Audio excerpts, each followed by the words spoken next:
भारत माता की वंदे वंदे वंदे भारत माता की। स्वामी जी संघर्ष करो, स्वामी जी संघर्ष करो, स्वामी जी संघर्ष करो, स्वामी जी संघर्ष करो। वंदे वंदे।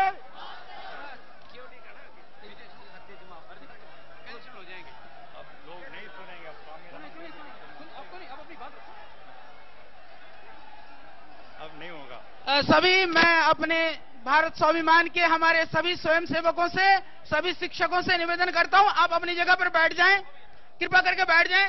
श्रद्धेय स्वामी जी बैठ जाएंगे, पहले आप लोग बैठ जाइए प्लीज। सभी लोग जहां पर भी हैं वहीं बैठ जाइए। आपने बहुत धैर्य से, बहुत पुरुषार्थ से, विविध कष्टों को सह करके आप यहां पर पहुंचे हैं। आप बहुत ही आज्ञाकारी हैं, गुरु भक्त हैं, राष्ट्र भक्त हैं। अपनी भक्ति का आप परिचय देते हुए कृपया आप बैठ जाइए। हमें पता है कितनी बाधाओं को पार करते हुए आप यहां पहुंचे हैं, कितनी पीड़ाएं और कितना कष्ट आपको झेलना पड़ा है, क्योंकि आपको उसकी परवाह नहीं है, क्योंकि आपको देश की परवाह है, मां भारती की परवाह है। हम मां भारती के वैभव को बढ़ाना चाहते हैं, इसीलिए हम इस भारत मां के वैभव को बढ़ाने के लिए अपनी प्राणों की आहुति देकर के भी श्रद्धेय स्वामी जी के नेतृत्व में इस देश को जगाना चाहते हैं, सोए हुए लोगों को जगाना चाहते हैं। भारत माता की, भारत माता की। हाँ? बोले भारत माता की वंदे। मुझे पता है कि आप यहां सुबह जब मैंने पूछा था नगांव से, तब 10 बजे से आप यहां 5-10 हजार भाई बहन आ चुके थे, और आज इतनी चिलचिलाती धूप में,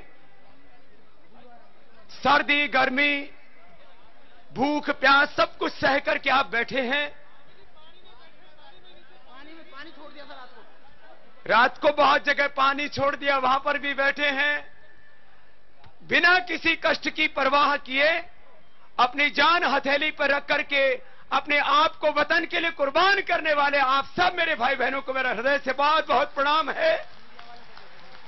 और हमारे मीडिया के बंधु जो इस धूप में वो भी उतनी ही तपस्या कर रहे हैं, अपने पत्रकारिता धर्म के साथ साथ राष्ट्र धर्म को आगे रख करके वो भी इस अभियान में हमारे हमसफर है, उनका भी अभिनंदन है। मुझे बात आपसे थोड़ी देर बात करनी है, लेकिन मैं इतनी बात कहूंगा कि आज सुबह 10 बजे से लेकर के शाम को 5-6 बजे तक की बात नहीं, हम लोगों को यदि 12-12 घंटे, 1-1, 2-2, 3-3 दिन भी यदि तपस्या करनी पड़े, पूरी जिंदगी तपस्या करनी पड़े, तो हम तैयार हैं उसके लिए। ये जज्बा और ये संकल्प अपने हृदय में सजो करके आप यहां पर आए हैं। मात्र दिल्ली ही नहीं, पश्चिम उत्तर प्रदेश ही नहीं, हरियाणा ही नहीं, पश्चिम उत्तर प्रदेश, हरियाणा और दिल्ली, यहां से तो हमने संगठन को एक औपचारिकता के तौर पर आमंत्रण भी दिया था। बाकी पूरे हिंदुस्तान के भाई बहन यहां पर अपने वतन से मोहब्बत करने वाले आए हुए हैं, इस हिंदुस्तान को बचाने के लिए। क्योंकि सरकारें अपने संवैधानिक दायित्वों को नहीं निभा रही हैं और वतन बर्बाद हो रहा है, तो आखिर कुछ लोगों को तो आगे आना पड़ेगा। यदि कुछ चंद लोग मिलकर के देश को बर्बाद कर सकते हैं, तो कुछ चंद लोग मिलकर के देश को बचा क्यों नहीं सकते? क्योंकि मुझे आपसे बाद में बात करनी है, लेकिन आपकी हौसला अफजाई करने के लिए मैंने सोचा कि मैं 2 मिनट आपसे बात करूं, इसलिए मैं अपनी बात कह रहा हूं।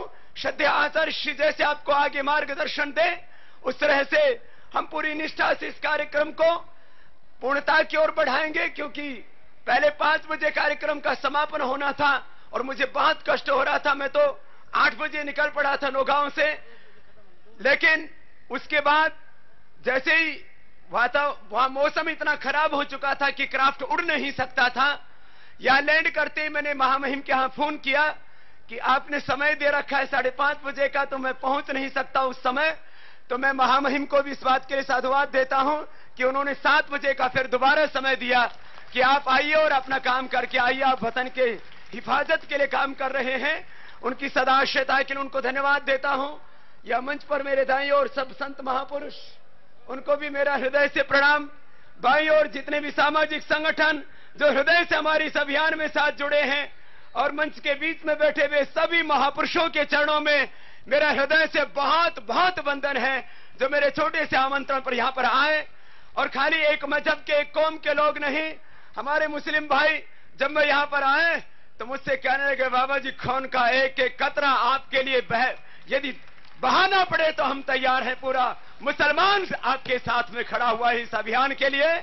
हमारे मुस्लिम भाइयों का भी एक बार बहुत बहुत अभिनंदन है।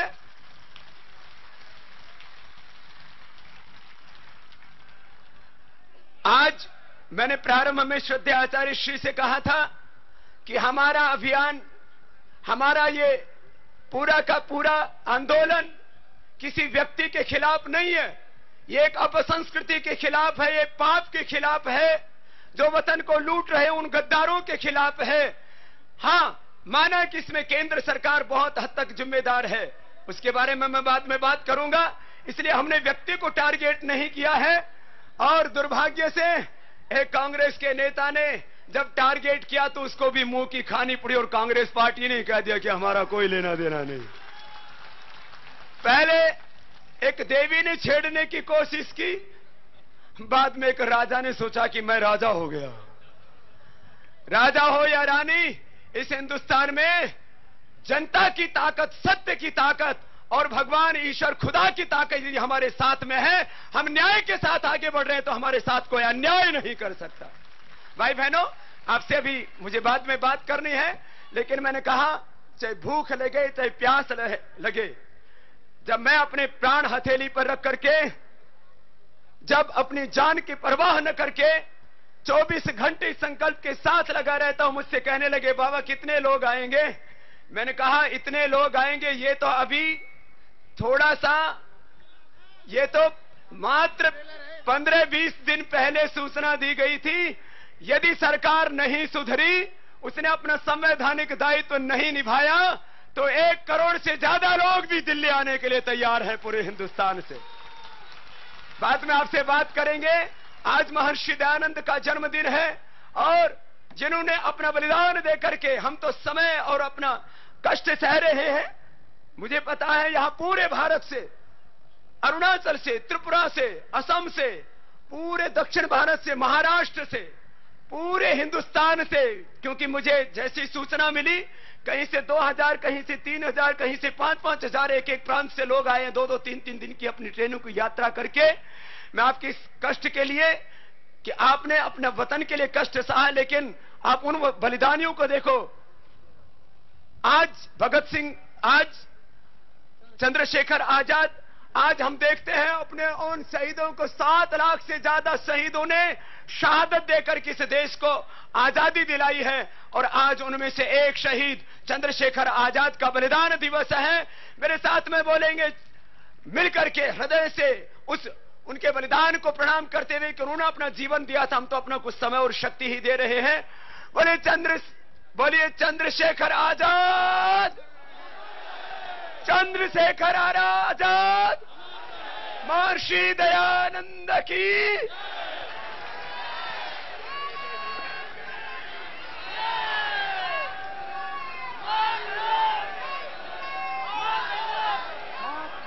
ओम ओम। मैं आपकी सबकी भावनाओं को, आपके हृदयों में छुपी ज्वाला को, आपके हृदय में जग रहे संकट को और उस धधकती हुई आग को प्रणाम करता हूं। और आज बस करीब 15-20 दिन पहले यह तय किया कि भ्रष्टाचार के खिलाफ पूरे देश की एक आवाज रामलीला मैदान से उठे। और आज इस ऐतिहासिक, शानदार, यादगार और इस अभूतपूर्व कार्यक्रम के लिए, क्योंकि किसी आध्यात्मिक व्यक्ति ने जो राष्ट्र को आरोग्य और चरित्र देना चाहता था, ये आज भी हमारा ध्येय है कि हम इस देश को आरोग्य देंगे और भारत को आध्यात्मिक भारत बनाएंगे। हम योग तो सिखाएंगे लेकिन साथ साथ देश को भी बचाएंगे। हम योग भी सिखाएंगे, भ्रष्टाचार भी मिटाएंगे। हम योग भी सिखाएंगे और काला धन भी हिंदुस्तान में लेकर के आएंगे आखिरी सांस तक। भाई बहनों, आज बहुत देर हो चुकी है। आप सुबह की उगते हुए सूरज की धूप में बैठे थे और अब ढलते हुए सूरज की अब बड़ी बड़ी अट्टालिकाओं की छांव आप पर आ गई है। लेकिन इसके बावजूद आपके भीतर जो दृढ़ता है, आपके भीतर जो अनुशासन है और जो आपके भीतर राष्ट्र के प्रति निष्ठा है, उस आपकी योग निष्ठा को, गुरु निष्ठा को, राष्ट्र निष्ठा को, सत्य निष्ठा को और इस देश को सामाजिक, आध्यात्मिक और आर्थिक न्याय दिलाने के लिए जो आप आई हो, उसको मैं खुद हृदय से प्रणाम करता। या मंच पर बैठे हुए सभी मेरे श्रद्धेय वंदनीय गुरुवर, संत महापुरुष, मैं एक एक का नाम उच्चारण करूं तो बहुत वक्त लग जाएगा।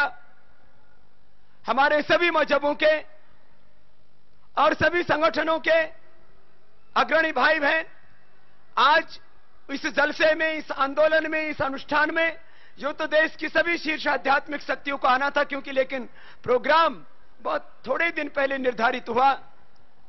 अब एक बात पहले मैं इस संदर्भ में कहता हुआ, पूज्य श्री रविशंकर जी को भी आना था, आज उन्होंने अपने प्रतिनिधि यहां पर भेजे, हम उनको भी प्रणाम करते हैं। और उनके प्रति आस्था रखने वाले हजारों देशभक्त आज यहां पर आए भी हैं। मैं सभी संस्थाओं के प्रति सद्भावना रखता हुआ आज हमने दबाव नहीं दिया कि सब कार्यक्रम सबके चल रहे थे, नहीं तो सारी संत सत्ता यहां पर होती। लेकिन एक बात आपसे यह कह देना चाहता हूं, इस देश की सारी सात्विक शक्तियां, सारी आध्यात्मिक शक्तियां, सभी जाति, पंथ और मजहब, ग्रामवासी, वनवासी, आदिवासी से लेकर के हर भारतवासी इस अभियान में हमारे साथ में है और उनके करोड़ों हाथ हमारे हाथ में है। कल आपने शाम को देखा होगा, हो जाए जैसे एक छोटे से तहसील में मैं गया और वहां पर मैंने देखा, अरे आप तो यहां पूरे हिंदुस्तान भर से आए हैं, वहां एक तहसील से हो जाए तहसील में 1 लाख से ज्यादा लोग वहां पर आए। ये असम की बात कर रहा हूं। यह आंदोलन केवल दिल्ली के लाल किले मैदान पर नहीं हो रहा है। और याद रखो, दिल्ली में बैठ करके सरकारें चला सकते हैं, लेकिन सरकार बनाने वाले लोग हिंदुस्तान में बैठे हैं, गांव में बैठे हैं। वो गरीब हैं, वो वनवासी हैं, वो आदिवासी हैं। भले ही वो गरीब हैं, लेकिन उनके दिलों में हिंदुस्तान और हिंदुस्तानियत बसती है और वो लोग पूरे जज्बे के साथ इस आंदोलन में खड़े हो चुके हैं। ये एक दिन की रैली नहीं है रामलीला मैदान की, या तो हर दिन करीब 2 लाख लोगों की सभाएं हो रही हैं और ये सभाएं तब तक होती रहेंगी, ये आंदोलन तब तक चलता रहेगा, ये क्रांति अभियान तब तक आगे बढ़ता रहेगा जब तक इस देश में से भ्रष्ट सत्ताओं का, भ्रष्ट व्यवस्थाओं का, भ्रष्टाचार का अंत नहीं हो जाता और देश का लूटा हुआ धन देश को वापस नहीं मिल जाता। पहला लूटा हुआ वापस लेना है, ये तो हमारे सामने एक चुनौती है और वह भी थोड़ा नहीं है। आज सभी कार्यकर्ताओं को यहां से कुछ लिटरेचर भी दिया गया है, छोटे छोटे 2 पेज आपको दिए गए हैं। काला धन व भ्रष्टाचार को खत्म करने के 5 उपाय। दूसरा, भ्रष्टाचार और काला धन के 5 मुख्य स्रोत। मैं इसलिए इस बात को थोड़ा सा यहां से कहना चाहूंगा, यह छोटा मोटा अमाउंट नहीं है। जैसा कि हमारे ज्येष्ठ प्रधानी साहब कह रहे थे और सब वक्ताओं ने कहा, 400 लाख करोड़ कोई छोटी की, ये कोई इसको हल्के में लेना या इसको हम ये सोचे कि ठीक, हां हम कर रहे हैं, देखेंगे। 400 लाख करोड़ रुपए इतनी कीमत होती है, इतना पैसा होता है कि एक जिले को विकास के लिए 50 से 60 हजार करोड़ रुपए मिल सकता है और हम ये दिलवाएंगे। तो ये हिंदुस्तान कहां से कहां पहुंच जाएगा। अरे आज हमारे पैसे से IMF, world bank, WTO, WHO, UNO चल रहा है। और हिमाकत देखो अमेरिका की कि यूएनओ का स्थायी सदस्य मानने के लिए हमको तैयार नहीं। अरे थोड़े दिन इंतजार करो, यूएनओ यही बना देंगे।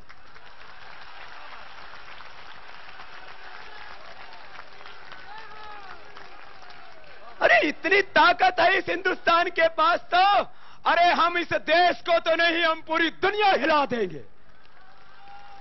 इतनी शक्ति इस हिंदुस्तान के वतन के लोगों में है। और वो सात्विक लोग जिनको बार बार दबाया जाता था और डराया जाता था।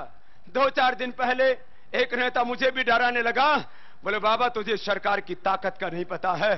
मैंने कहा ए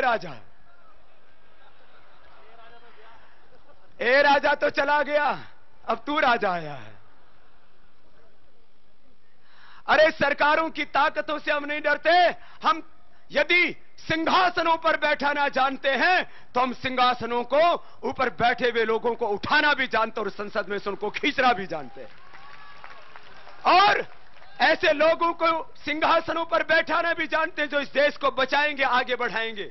हमको सिंहासन नहीं करना, हम तो आसन ही करने वाले हैं, लेकिन भ्रष्टाचारियों को शीर्षासन भी करवाने वाले हैं।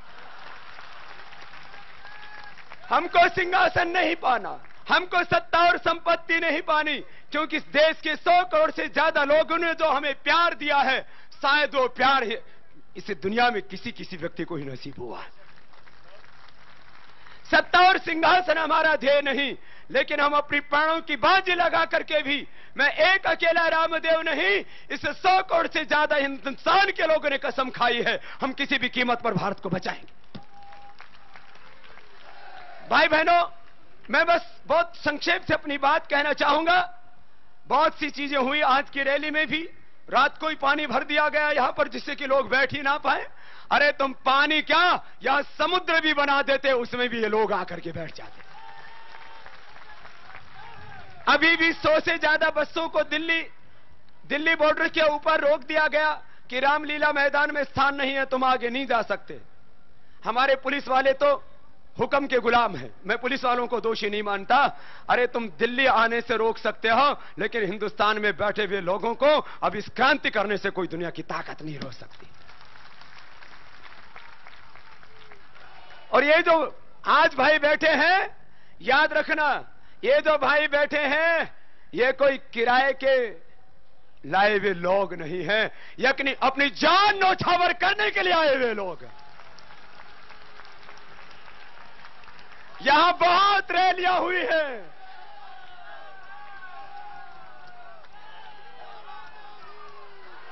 और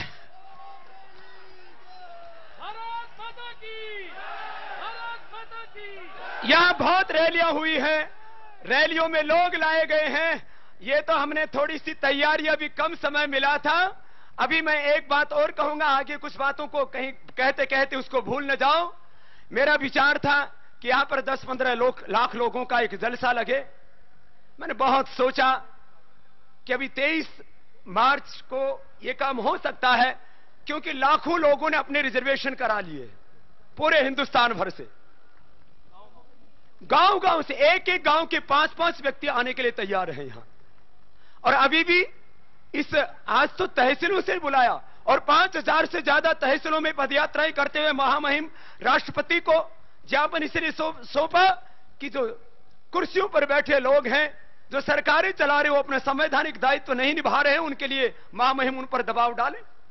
और आज तो प्रधानमंत्री जी ने समय नहीं दिया, लेकिन हम भी समय मांगते रहेंगे, और उनको समय ही नहीं देना पड़ेगा। यदि समय नहीं देंगे तो शायद उनका भी समय पूरा हो जाएगा। समय वो सलामत रहे, यह हम उनके लिए प्रार्थना दुआएं करते हैं, क्योंकि हम तो सबको स्वास्थ्य देते हैं। वो समय मैं जिस घटनाक्रम में कह रहा हूं उतना ही, क्योंकि बात बेईमानों से घिरे हुए एक ईमानदार इंसान है।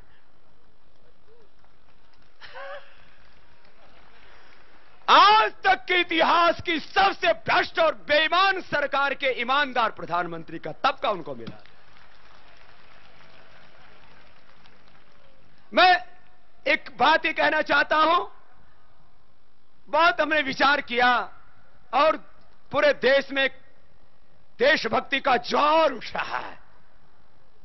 23 मार्च को यहां पूरी दिल्ली जाम हो सकती है, लेकिन हमने सोचा अभी थोड़ा सा 23 मार्च वाले कार्यक्रम को हम डिसेंट्रलाइज कर रहे हैं, क्योंकि हम विकेंद्रीकरण के पोषक हैं। हम पूंजीवाद और साम्राज्यवाद के समर्थक नहीं। हम तो चाहते हैं कि इस देश के अंतिम व्यक्ति के चेहरे पर खुशियां आए। विकास इसको नहीं कहते कि एक समृद्ध व्यक्ति ने और कितनी संपत्ति अर्जित कर ली है। सच्चा विकास इसको कहते हैं कि देश के अंतिम व्यक्ति की जिंदगी में कितनी खुशियां आई है, कितने सम्मान और स्वाभिमान के साथ जी रहा है।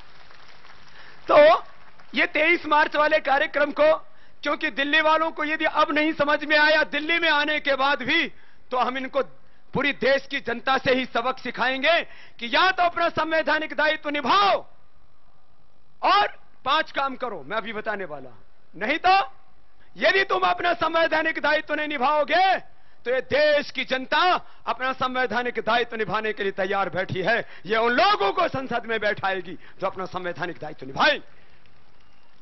भाई बहनों, जरा हम क्या कह रहे हैं, बस 2-3 मिनट की बात कि ये काला धन कितना है, आप सबकी जानकारी के लिए। और यहां प्रबुद्ध लोग बैठे हैं, हमने बहुत छोटे छोटे 5 पॉइंट बताए हैं कि काला धन कितना और कहां से पैदा हो रहा है।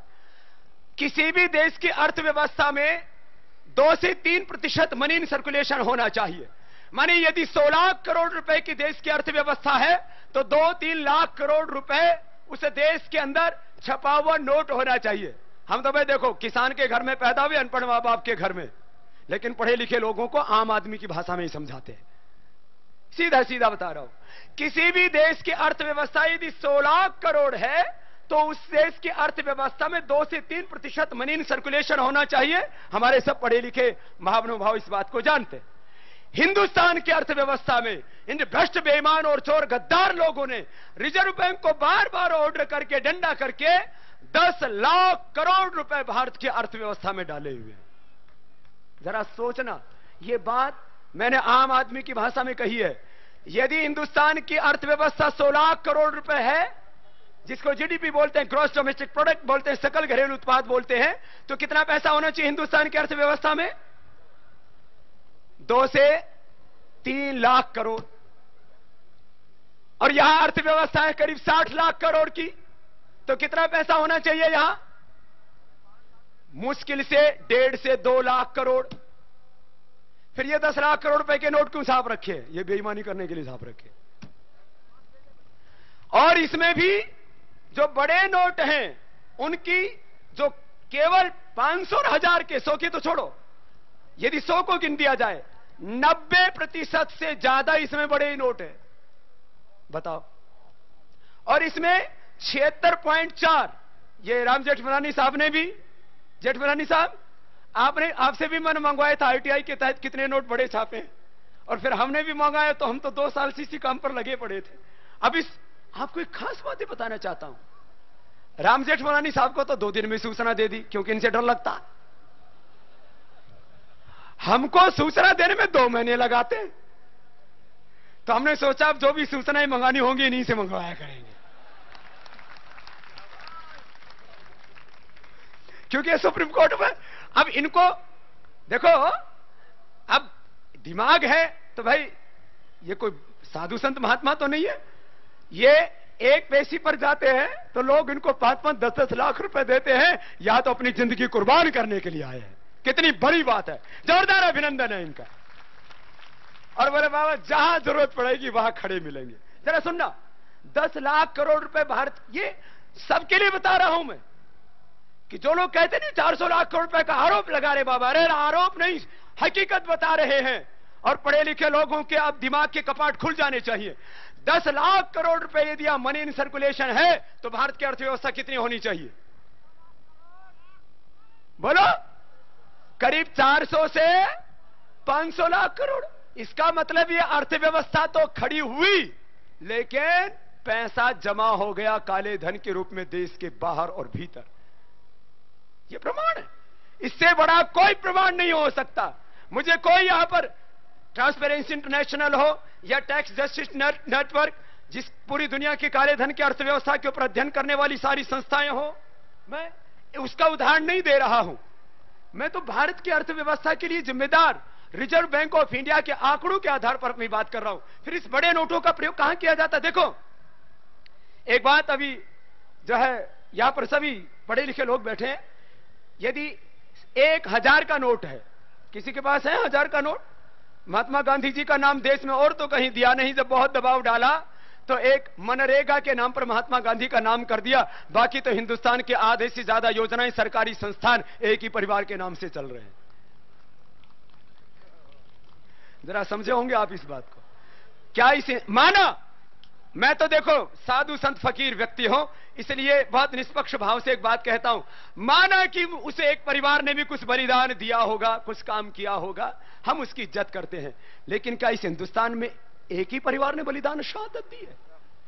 इस देश में जितनी भी सरकारी योजनाएं और संस्थान बने हुए हैं, आधे से ज्यादा हिंदुस्तान एक परिवार के नाम कैसे कर दिया गया? इस हिंदुस्तान में कुछ संस्थान, राष्ट्रीय संस्थान और कुछ योजनाएं भगवान राम के नाम से चलती, भगवान कृष्ण के नाम से चलती, भगवान बुद्ध और महावीर के नाम से चलती। इस देश में कुछ योजनाएं हमारे मुस्लिम फकीरों के नाम चलती। इस देश में कुछ योजनाएं प्रोफेट मोहम्मद साहब के नाम से चलती, शाह मसीह के नाम से चलती। इस देश में कुछ योजनाएं चंद्रशेखर आजाद, भगत सिंह के नाम से चलती, अरे सुभाष चंद्र बोस के नाम से चलती, महर्षि दयानंद स्वामी विवेकानंद के नाम से चलती। क्या उन्होंने शहादत नहीं दी? क्या सरदार वल्लभ भाई पटेल ने कोई शहादत नहीं दी? जो लोग देश के लिए गाते हैं उनको भारत रत्न पुरस्कार दिए जाते हैं। प्रसन्नता है हमें, सबको पुरस्कार दो। अरे जो लोग देश के लिए गाते हैं उनको भारत रत्न पुरस्कार दो, हमें प्रसन्नता है। लेकिन जो लोग देश के लिए मर गए उनको भी भारत रत्न दो। इस देश में शहीद है तो भगत सिंह को क्या भारत रत्न नहीं मिलना चाहिए था? क्या इस देश में चंद्रशेखर आजाद को, महर्षि दयानंद को, क्या सुभाष चंद्र बोस को और खंड खंड बटाए भारत जिन्होंने अखंड किया, 565 रियासतों को एक सूत्र में बांधा, क्या सरदार वल्लभ भाई पटेल को, लौह पुरुष को भारत रत्न नहीं मिलना चाहिए था? लेकिन ये क्यों नहीं देते? ये नई आइडियोलॉजी खड़ी नहीं करना चाहते। अरे उनको भारत रत्न देना तो बहुत दूर की बात, जो भारत की सेवा कर रहा है एक सन्यासी, उनको ये ब्लडी इंडियन और डॉग कहते हैं। मेरे से एक बोला, बाबा आपको ब्लडी इंडियन और डॉग कहा गया तो आपको कैसा लगा? मैंने कहा मुझे लगा मैं भारत माता का बेटा हूं और भगवान ने, उस खुदा ने, अल्लाह ईश्वर परमात्मा ने मुझे इंसान बना के भेजा है और मैं इंसान होता हुआ और भारत माता का बेटा होता हुआ जिन लोगों को ब्लड इंडियन और कुत्ता नजर आता हूं उनके दिमाग का इलाज कराना चाहिए। मुझे कोई तकलीफ नहीं है, लेकिन तकलीफ इस बात की है कि ऐसे ब्लड इंडियन और कुत्ता कहने वाले लोगों को हम संसद में क्यों बैठा देते हैं?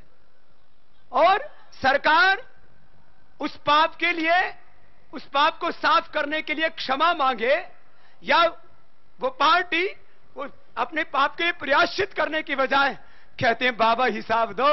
अरे मैंने कहा हमारे हिसाब तो पाई पाई का हिसाब ऑडिट होता है, हर वर्ष जमा कराया जाता है। अब तो देश की जनता तुमसे हिसाब मांगेगी, तुमने कितना देश लूटा है। मैं एक व्यक्ति के खिलाफ आज भी नहीं बोलूंगा, लेकिन वर्तमान जो केंद्र सरकार है इसका करीब 55 वर्षों तक राज रहा है और इसके राज में करीब 400 लाख करोड़ रुपए लुटे हैं हिंदुस्तान के।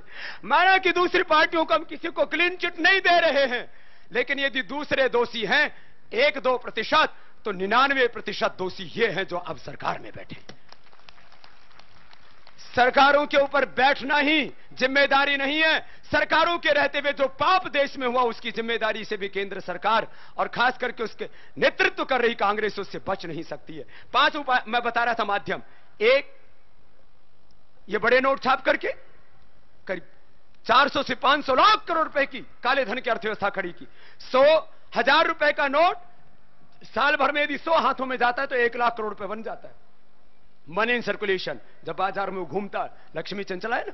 दूसरा, अवैध खनन करके, इस बात के ऊपर मैं पूरे हिंदुस्तान का ध्यान आकर्षित करना चाहूंगा। यूं तो रोज कहता हूं, लेकिन आज इस लाल किले के मैदान में और इस रामलीला मैदान में जो दिल्ली का शासन कर रहे हैं उनकी छाती के ऊपर खूंटा ठोक करके बोल रहा हूं। जरा सुनना इस बात को। इस देश में अरे जो लूटा सो लूटा, अब आगे भी सुन लो और पीछे की भी सुन लो।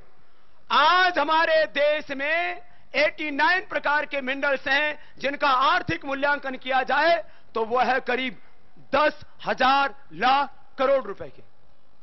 कुछ समझ में आया? बोले बाबा इतना पैसा देखा ही नहीं कभी। जरा सुनना, लोहा है 15.15 बिलियन टन शुद्ध लोहा, नोट आयरन ओर। इसकी कीमत है 550 लाख करोड़। अरे अगला और सुन लो, कोयला 276.8 बिलियन टन, इतना तो ढूंढ लिया गया है, बाकी भी जो नहीं ढूंढा गया उसकी बात नहीं कर रहा हूं। इसको कहते हैं नॉन रिजर्व्स, ज्ञात जो भंडारण है। कितना बताया मैंने? कोयला कितना बताया? 276.81 बिलियन टन। बोले बाबा बिलियन ट्रिलियन अपने को समझ में नहीं आते, देसी भाषा में बता दे तो देसी भाषा में समझ लो। ये इतना कोयला है, इसका आर्थिक मूल्यांकन किया जाए तो ये 950 लाख करोड़ रुपए का है। ये जो मैं बातें इसलिए बता रहा हूं, जाके गांव गांव में पगड़ी वाले बापू को बताना, गरीब मजदूर को बताना, किसान को बताना, और टोपी वाले और हमारी दाढ़ी में और उनकी में थोड़ा सा इतना अंतर है, वो ऊपर से थोड़ी सी काट लेते, हमने पूरी रखी हुई है। हमारे मुसलमान भाइयों को बताना, हमारे ईसाई भाइयों को बताना, और सबको बताना हम एक दूसरे के शत्रु नहीं, हमारे शत्रु तो ये दिल्ली पर बैठे गद्दार और चोर बेईमान लोग हैं। अब हिंदू और मुसलमानों को आपस में नहीं लड़ना है, हम सबको मिलकर के इन भ्रष्ट और बेईमान लोगों को बेनकाब करना है। उस दिन हिंदू भी बचेगा, मुसलमान भी बचेगा। मुसलमान का भी बच्चा गरीब नहीं रहेगा, हिंदू का भी बच्चा गरीब नहीं रहेगा। जरा सुनना गौर से बात, ये बात मैं इसलिए बता रहा हूं, सबको जाके बताना। क्या? अरे अपने देश में 1500 लाख करोड़ का तो लोहा और कोयला ही है, जो हीरा है, जो एल्युमिनियम है, जो चांदी है, जो सोना है, और तमाम धातुएं 89 प्रकार के, 89 प्रकार के भू संपदाएं हैं। कितने प्रकार की हैं? और उनकी कुल कीमत कितनी है? 10,000 करोड़। मत बोल देना। बोला बाबा ये समझ में नहीं आता राग अभी भी, इतना पैसे। और जरा सुनो अगली बात, 200 लोगों को लीगल माइनिंग करने के लाइसेंस दिए हुए। कितने लोगों को लगभग? और इलीगल माइनिंग कितने कर रहे हैं? ये तो पता है सबको। ये तो ट्रेनिंग पूरी हो गई है। इसलिए हमने कहा था हम योग एजुकेशन भी देंगे, हम स्पिरिचुअल एजुकेशन, सोशल एजुकेशन भी देंगे, फूड एंड न्यूट्रिशन एजुकेशन देंगे, लेकिन उसके साथ साथ एंटी करप्शन और पॉलिटिकल एजुकेशन भी देश के लोगों को देंगे। मैं यूके से कनाडा गया तो आप प्राइमरी स्कूल के बच्चे संसद में बैठे हुए, मैंने कहा इनको क्या सिखा रहे हो? बोले राजनीति सिखा रहे हैं। मैंने कहा मैं भी हिंदुस्तान में जाके सबको राजनीति सिखाऊंगा। मैं राजनीति नहीं करूंगा, लेकिन मेरे हिंदुस्तान के लोगों को पता लगे कि देश की ताकत क्या होती है, और इन राजनेताओं के हाथों में ही ये सारा देश है, सारा वतन है, हमारी सेनाएं, सारी भू संपदाएं, सारे देश की जवानी, सारे देश का जल इनके ही कर्मों पर निर्भर करता है, उनका भविष्य। भाई सुनो जरा, ये 10 लाख करोड़ रुपए की प्राकृतिक संपदाएं, 1 लाख से ज्यादा लुटेरे इनको लूट रहे इनकी शहर से, और उनमें खुद शामिल हैं। अरे एक मधु कोड़ा के ऊपर तो कोड़े डाल दिए, अभी तो बहुत कोड़ाओं के ऊपर कोड़े पड़ने बाकी है। एक को पकड़ लिया क्योंकि वो किसी पार्टी का नहीं था, निर्दलीय था।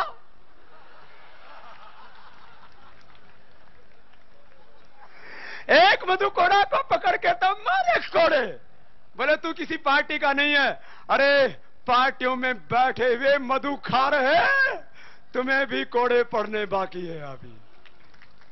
सुनो, दूसरी लूट, 1 लाख से ज्यादा लुटेरे देश को लूट रहे हैं और कह रहे अरे जी ये तो कुछ नहीं, ये तो छोटी मोटी बात है। तीसरा, 200 लाख करोड़ रुपए के बजट बने, सारा झोला साथ में लेके चलता हूं। 200 लाख करोड़ रुपए कहीं हिंदुस्तान में लगे दिखते हैं क्या? 200 लाख करोड़। तीसरा, 200 लाख करोड़ रुपए के बजट बने, सारा झोला साथ में लेके चलता हूं। 200 लाख करोड़ रुपए कहीं हिंदुस्तान में लगे दिखते हैं क्या? 200 लाख करोड़ कितना पैसा होता है, अपना तो दिमाग चक्कर खा जाता है। हमें तो देश के लोगों ने खून पसीने की मेहनत की कमाई के 5 करोड़ से ज्यादा लोगों ने 1000 करोड़ रुपए से ज्यादा दिए, और हमने जो किया वो 64 वर्षों में किसी सरकार ने नहीं किया है। ये मैं नहीं कह रहा, इस देश के हिंदुस्तान के करोड़ों लोग कह रहे हैं। अरे हमने 1,000 करोड़ रुपए से देश की किस्मत बदल दी। अरे बेईमानो, तुम तो 400 लाख करोड़ रुपए खा करके बैठे हो और तुमको हर चोर नजर आता है। अपनी दृष्टि का इलाज कर लो थोड़ा, तुम भी अनुलोम विलोम कर लो। विकास योजनाओं का 200 लाख करोड़ रुपए में से मुश्किल से 10 से 20% लगाया होगा। अभी राम जेठमलानी साहब कह रहे थे, मैं व्यक्तिगत नाम उनकी बुराई करने के लिए नहीं लूंगा, लेकिन उनकी बड़ाई, उनकी तारीफ में कुछ कहूंगा। स्वर्गीय राजीव गांधी ने कहा कि जो विकास के लिए पैसा भेजा जाता है वो 10 से 15% लोगों के पास पहुंचता है। इसका मतलब 80% खा लिया जाता है। ये खा गए, वो तो खुद ही मान रहे। अच्छा, राजीव गांधी भ्रष्टाचार के बारे में बोले, महामहिम राष्ट्रपति बोले और अपने आप बोले तो इनको दर्द नहीं होता। जब बाबा भ्रष्टाचार के बारे में बोलता है तब इनको दर्द होता है बेईमानों का, तब इनको आग लगती है, तब इनको बाबा मौत दिखाई देता है और बाबा की हत्या के षड्यंत्र रचते हैं। लेकिन मैंने कहा, अरे इस बार तुम मुझे नहीं मार सकते, इस बार तो बाबा तुम्हारी मौत बनकर के आया है।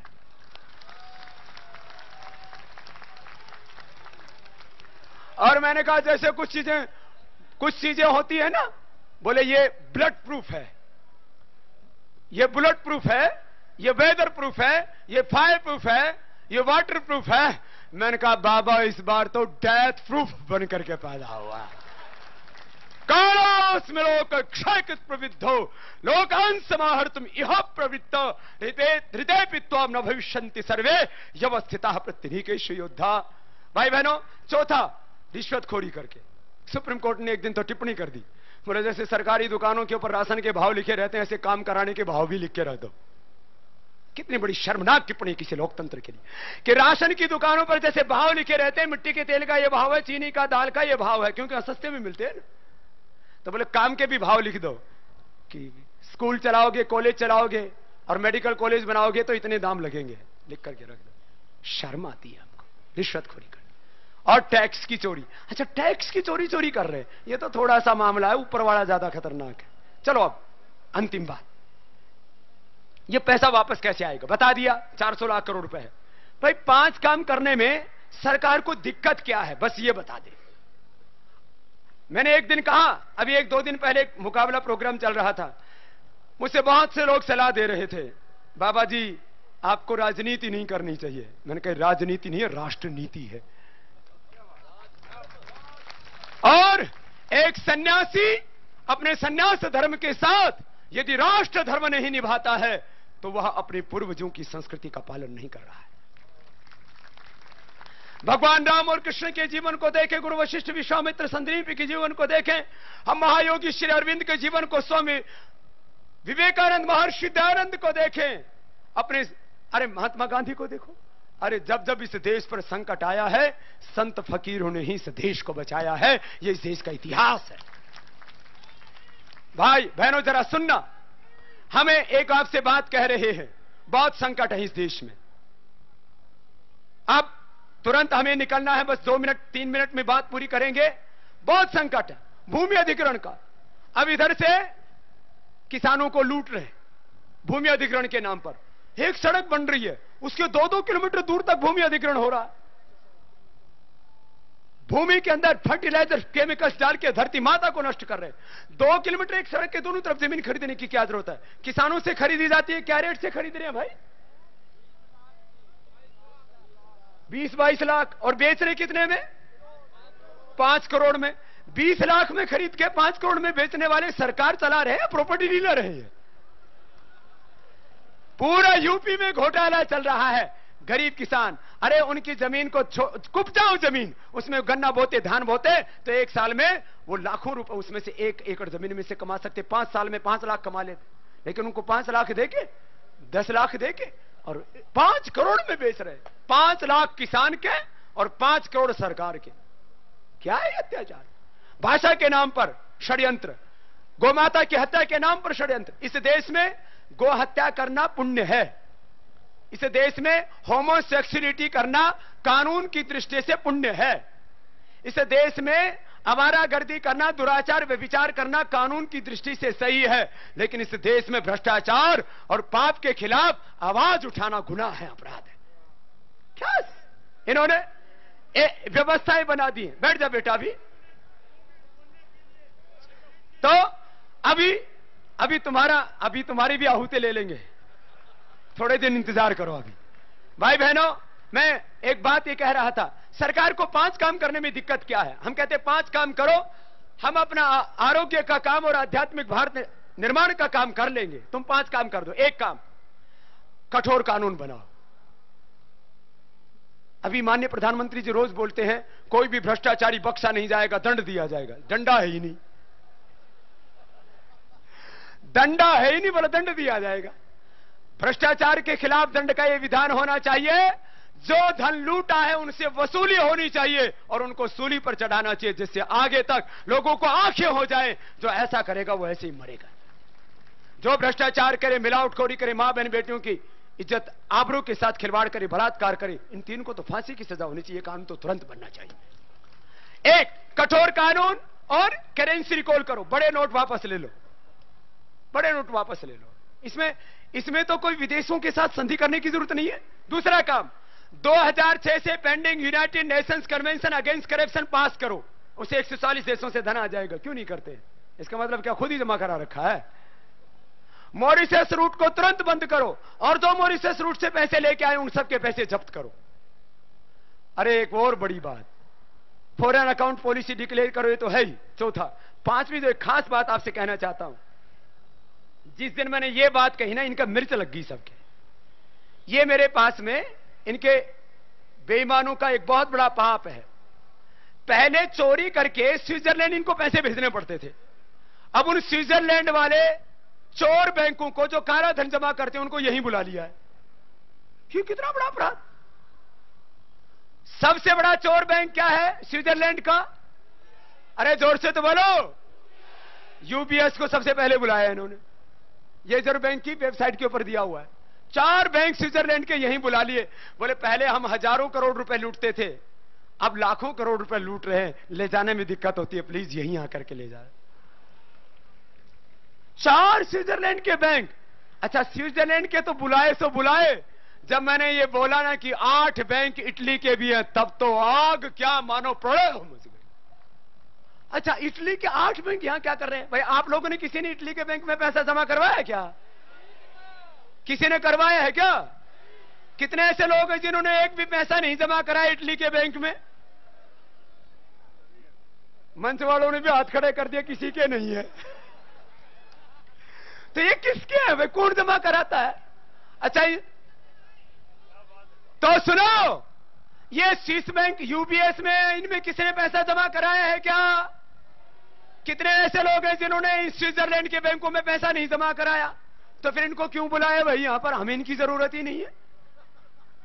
अब ये मैंने बात कह दी तो इनके मिर्च नहीं, इनका तो गोला लाठी लागी।